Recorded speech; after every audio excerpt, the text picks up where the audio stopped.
One of the things that we talk about in the chapter called Jesus Take My Time is just the idea that time exists for the same reason that the world exists, which is primarily to know God and then to make him known. That's why God created the world. That's why God created humanity, so that we would know him, have relationship with him, and then make him known, fill the earth with his glory and image.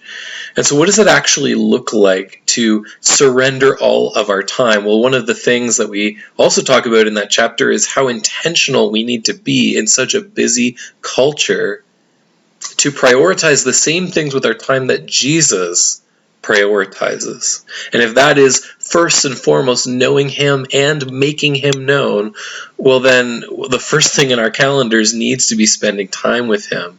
And the second thing in our calendars needs to actually be the ways in which we are going to help others around us to know him too and to experience his incredible love. So I just wanted to take a couple of minutes and show you kind of my process for how I do that and prioritize the way that I believe Jesus prioritizes. This is not the actual document that I use, but it is a copy of it, or a simulation of it, I suppose.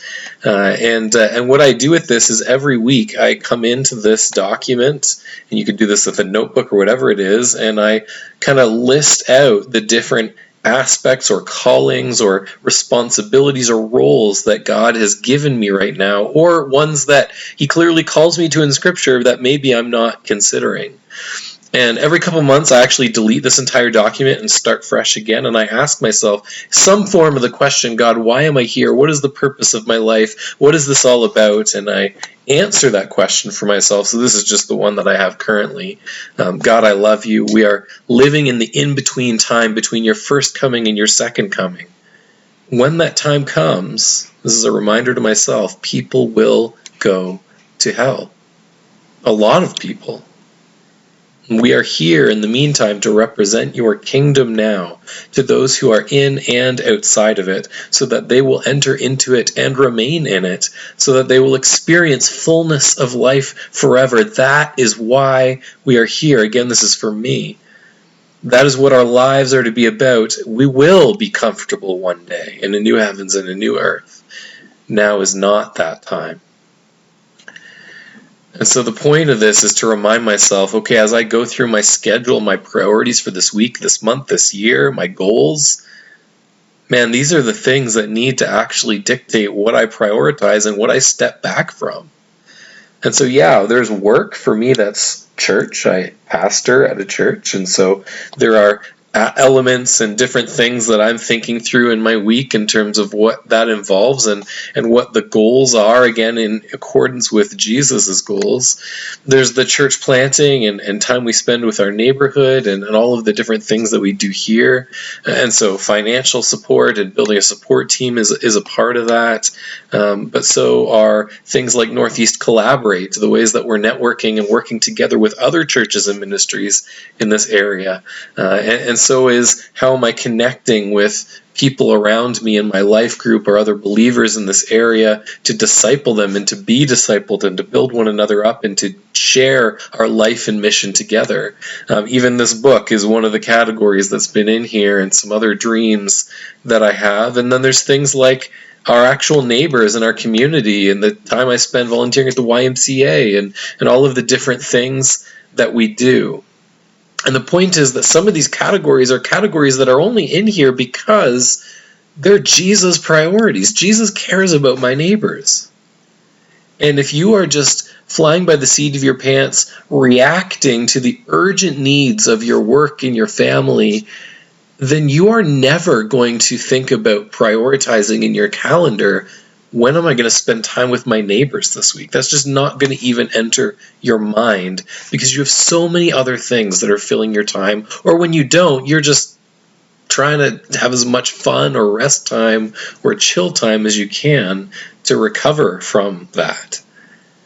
And so this is incredibly important that we take time to think through, hey, who are the neighbors and friends and church members and believers and those who are not yet believers, and the things that are going on in my community? When are those things fitting into my schedule?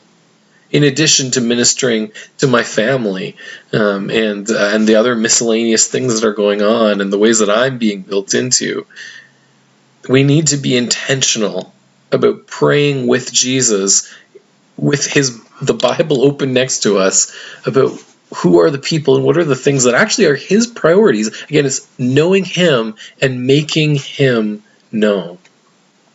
And so this is where, after I've kind of gone through all of this and listed out some of these things and prayed through ideas for, hey, how could I connect with this person? What could I do with this person? How could I enter into this relationship with maybe someone I don't even know on my block or in my workplace or whatever it might be? And then I flip to my calendar, and I've got mine color-coded, and I used to use an actual physical agenda book, but this is what I do now because it's on my phone as well. And you can see here, this is rest day, is Monday for me. Most of you, it probably should be Sunday, but for me it's Monday.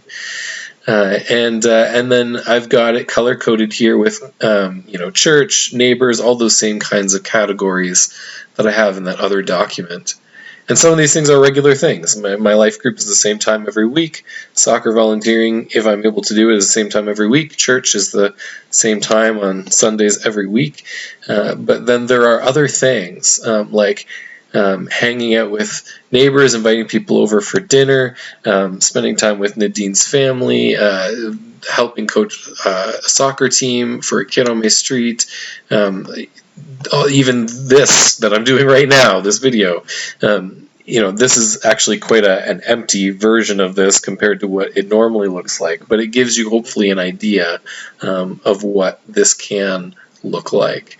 And so it's just using this to slot in all of the available times in here, and some of that time is rest time. Some of that time is scheduling time to spend with investing in Corneva or in Nadine or in our family.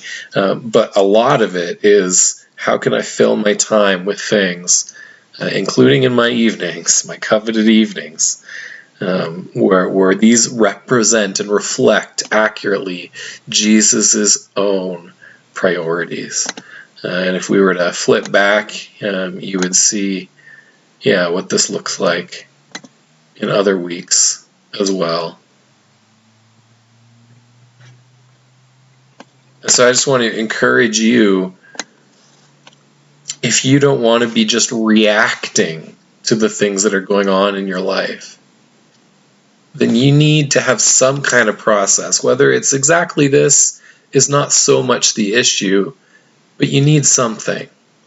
Some intentional way each week of reflecting upon what are Jesus's biblical priorities. And how are those reflected in the way that I'm spending my time? And maybe as you do that, you're going to realize that some of the things you're doing don't actually make sense or aren't all that strategic, or you're spreading yourself way too thin. Maybe you're going to realize you actually have more time to invest than you thought you did. And maybe you're going to realize there's some things missing from your calendar right now that are incredibly important to him.